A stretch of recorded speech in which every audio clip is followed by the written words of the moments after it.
வருகின்ற சட்டமன்ற தேர்தலிலே ஜெயிக்கப் போவது யார்?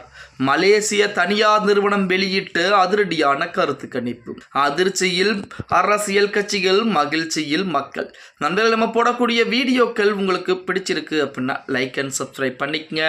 2026 சட்டமன்ற தேர்தலை முன்னிட்டு மலேசியாவைச் சேர்ந்த தனியார் நிறுவனம் ஒன்று அதிரடியான ஒரு கருத்து கணிப்பை நடத்தி தமிழகத்திலே வெளியிட்டிருப்பதாக செய்திகள் என்பது வெளியாகியிருக்கிறது. மலேசியாவைச் சேர்ந்த ஒரு தனியார் நிறுவனம் தமிழகத்தின் தற்போதைய அரசியல் சூழல் குறித்து நடத்தியதாக கூறப்படும் கருத்து கணிப்பு முடிவுகள் 2026 சட்டமன்ற தேர்தலை நோக்கி விவாதங்களை உலகத்தரம் வாய்ந்த ஒரு அரசியல் மாற்றமாக மாற்றியிருக்கிறது. இந்த ஆய்வின்படி இதுவரை திராவிட கட்சிகள் மட்டுமே கோலோச்சுவத தமிழகத்தில் நடிகர் விஜயின் தமிழக வெற்றி கழகம் 35% வாக்குகளுடன் முதலிடத்தில் இருப்பதாகவும், அதேபோல அதிமுக 32% வாக்குடன் இரண்டாம் இடத்திலும், திமுக 28% வாக்குடன் மூன்றாம் இடத்தில் இருப்பதாக கூட செய்திகள் என்பது வெளியாகி கொண்டிருக்கிறது.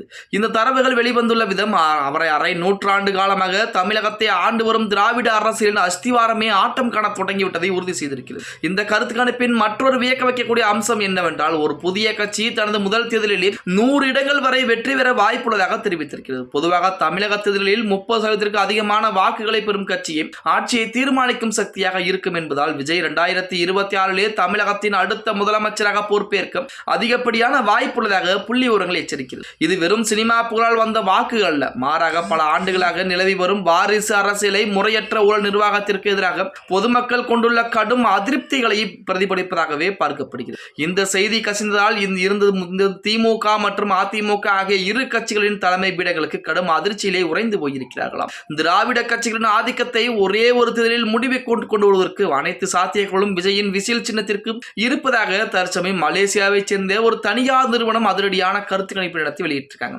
இப்ப சமீப காலமாக வரக்கூடிய கருத்து கணிப்புகள் பூராமே பாத்தீங்க அப்படின்னா விஜய்க்கு சற்று ஆதரவாகவே வந்து கொண்டிருக்கிறது. ஏன் விஜய்க்கு ஆதரவாக வந்து கொண்டிருக்கிறது? எப்படி விஜய் தான் ஜெயிக்க போகிறார், 100 தொகுதி வரைக்கும் வெற்றியை பெறப்போகிறார் என இந்த நிறுவனங்கள் பூராம் சொல்லக்கூடிய ஒரு சூழல் என்பது ஏற்பட்டிருக்கிறது அப்படின்னு பார்த்தோம்னா, அதாவது ஒரு குறிப்பிட்ட சமூகம், குறிப்பிட்ட நபர்கள் மத்தியில் தான் கருத்து கணிப்பு நடத்துவாங்க. இப்போ கிட்டத்தட்ட ஒரு 50,000 பேரும் கருத்து கணிப்பு நடத்துறாங்க அப்படின்னா அதில் 25,000 பேர் இளைஞர்களாக இருப்பார்கள். கண்டிப்பாக 30,000 பேர் வரைக்கும் இளைஞர்கள் இருப்பார்கள்.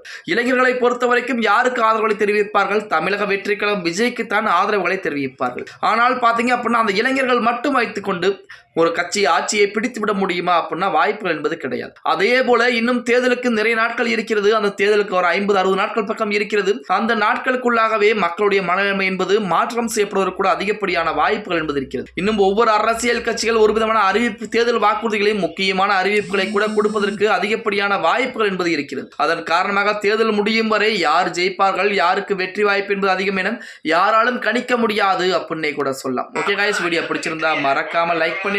அப்படி இந்த வீடியோ ஃப்ரெண்ட்ஸ் அண்ட் ஃபேமிலிக்கும் ஒரு ஷேர் பண்ண மறந்துடாதீங்க.